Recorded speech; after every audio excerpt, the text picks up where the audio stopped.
네, 오늘은 어디로 가볼까요? 오늘은 우리는 군산으로 갑니다. 군산. 한국의 슈바이처라고 불리는 분을 소개해드리겠습니다.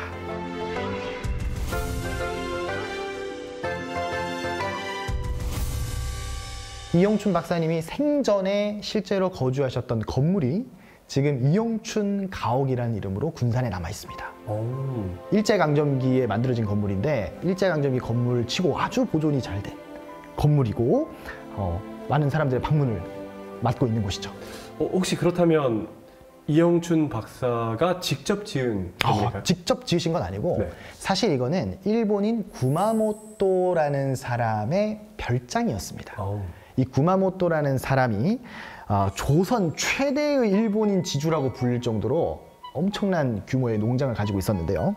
이 구마모토라는 사람이 이 별장을 지을 때 조선 총독부 관저에 들어가는 비용에 비견될 정도로 최고급 자재를 골라가지고 이렇게 지었다는 얘기가 있습니다.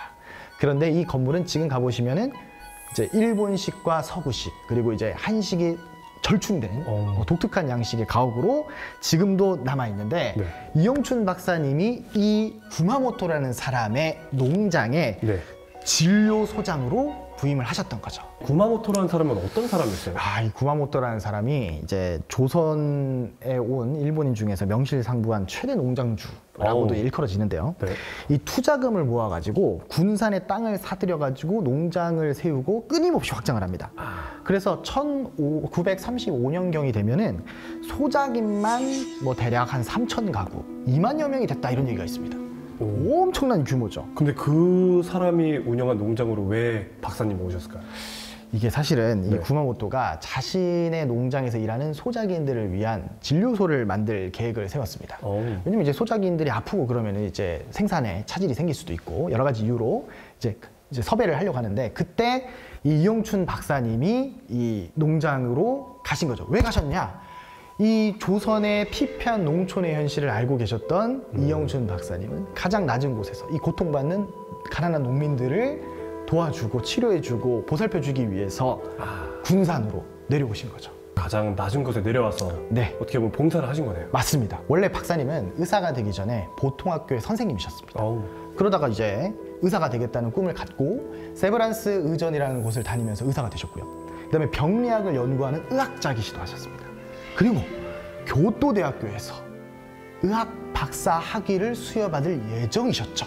일제강점기 시대 때 조선인이 의사가 된다는 게 쉬운 일이 아니었을 텐데. 의사가 되는 것도 쉬운 일이 아닌데다가 심지어 의학 박사라니. 그러니까요. 그것도 이제 한국인 교수의 지도를 받은 최초의 의학 박사로 신문에도 크게 났습니다. 앞으로 그냥 의사로서든 의학자로서든 인생이 앞길이 창창한데 1935년 군산에 이 구마모토 농장 부설 의료원인 자해진료소장으로 부임하신 거죠. 당시 나이에 33살. 아주 왕성하게 활동할 젊은 나이에 이곳에 와서 농민들과 함께 하겠다라는 고귀한 포부를 실천으로 옮기신 거죠. 군산 농민들 입장에서는 정말 좋았겠네요. 훌륭한 의학 박사가 와서 치료를 해주면. 난리가 났습니다. 구마모토 이제 농장 부설 진료소는 준인산이네. 왜냐면 이제 무료였습니다. 무료로 이제 소작인들을 대상으로 무료로 운영하는 것이었기 때문에 이 소작인과 가족들의 발길이 끊이지를 않았다. 그리고 이영춘 박사님은 환자가 있는 곳이면 어디든 자전거 따릉이 타고 따릉따릉 하면서 군산뿐만 아니라 그 인근의 김제, 정읍 할 거 없이 어디든 왕진을 다니시고 그래서 1935년 부임하신 첫 해에만 진료 인원이 한 7,000명 됐다라는 얘기가 있습니다. 연 인원으로 볼 때는 거의 뭐 한 매년 한 3만 명 정도 이렇게 돌보신 게 아닌가. 뭐 밤낮 없는 거죠, 그냥. 정말 괜히 한국의 슈바이처라고 불리는 게 아니네요. 맞습니다. 그리고 이 박사님이 또 공중위생의 선구자시기도 했습니다. 요즘이야 상하수도가 잘 돼 있지만 옛날엔 그러지도 못했고 또 의식 수준이라든가 위생 수준에 대한 개념이 잘 없었기 때문에 사실 병이 많았죠. 그래서 이 박사님은 학교가 더 중요하다. 이 어린 아이들이 잘하고 활동하는 이 학교가 중요하다고 생각하셔가지고 이 학교 위생 교육을 좀 잘 해보고자 일제강점기에는 정말 파격적이게도 우리나라 최초로 양호실과 양호교사 제도를 건의를 했고 그게 이제 군산에 있는 개정보통학교에 도입이 됩니다. 그러니까 학교 내에서요? 학교 내. 아, 그렇게 학교에 있는 보건실이 탄생한 그렇죠. 그 요즘이야 보건실은 당연히 있는 거고 네. 보건 선생님이 당연히 계시는 거지만 옛날에는 그러지 않았다는 거죠. 아, 그렇네. 이런 걸 또 앞서 나가신 거고 이분이 손을 대면 다 그게 역사가 되는 겁니다. 그래서 이 광복이 될 때까지 이 농장 진료소에서 몸담으시면서 돌본 환자들이 무려 한 20여만 명 되는 것 같다. 이 엄청난 숫자인데요. 그런데 이 박사님은 이 환자를 진료하고 적극적으로 치료하는 것도 중요하지만 질병은 예방이 또 중요하죠. 그래서 이 예방을 위해서 농촌의 전반적인 이 보건과 위생 문제를 해결할 수 있는 방안에 또 주목을 하셨습니다. 오. 우리 민족의 8알은 농민인데 이 농민의 건강과 질병이 국가의 운명을 좌우한다. 이런 생각을 하고 계셨던 거죠. 단순한 치료뿐만이 아니라 근본적인 해결책을 찾고 있었던 거군요. 맞습니다. 그래서 박사님이 해방 이후에 농촌위생연구소를 설립을 해서 농촌위생연구 사업을 적극적으로 했고요. 또 개정병원이라는 걸 또 세우시고 여러 병원도 만드시는데 이 농민들의 치료에도 적극적으로 하셨습니다. 근데 이 많은 일을 혼자 할 수 없죠. 그래서 간호학교를 설립해서 간호사들도 양성을 하고 이렇게 양성된 간호사분들이 6.25 때 실탄 맞아서 구멍 뚫린 트럭을 타고 멀리 돌아다니면서 의료 관련된 업무도 하고 트럭이 닿을 수 없는 곳은 간호사들이 산을 올라가서 이 또 이제 소외받는 의료의 소외계층들을 직접적으로 보살피는 이런 큰 뜻이 다 이 박사님의 행동에서 시작됐다는 거죠. 이영춘 박사님이 군산에 계셨기 때문에 가능한 일이네요. 이 박사님이 손대는 것은 곧 역사다. 그래서 이 예방의학의 선구자이자 공중보건의 개척자이신 이 박사님이 여러 가지를 했는데 농촌 가정을 일일이 방문해가지고 요즘 이제 우리 면담하고 그쵸. 설문조사하죠. 네. 그런 걸 또 하시는 겁니다.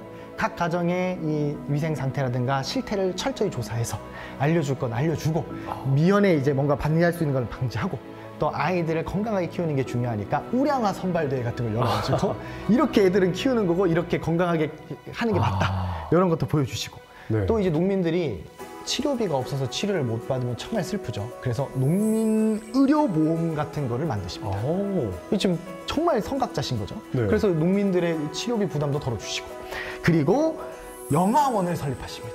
당시 혼란한 우리 이제 어려운 경제적으로 어렵던 시대다 보니까 아이들을 유기하거나 또 부모가 없거나 이런 아이들이 많았습니다. 이런 아이들을 직접적으로 돌볼 수 있는 영아원을 설립하셔가지고 그 영아원이 이름은 바뀌었지만 아직까지 유지가 되고 있는 그런 모습을 우리가 볼 수 있는 거죠. 국가가 했어야 되는 일을 개인이 하고 있었네요. 일제강점기 소작인들을 돌보는 일부터 시작해가지고 공중보건을 이제 위해서 평생을 헌신하신 이영춘 박사님께서는 1980년 11월에 지병이 있으셨는데 천식이 악화돼가지고 별세를 하셨습니다. 아, 안타깝네요. 그렇게 의료계의 큰 별이 그렇게 지게 됐다는 말씀이시죠? 맞습니다. 이 서양 속담에 100파운드의 치료보다 1파운드의 예방이 중요하다고 했다.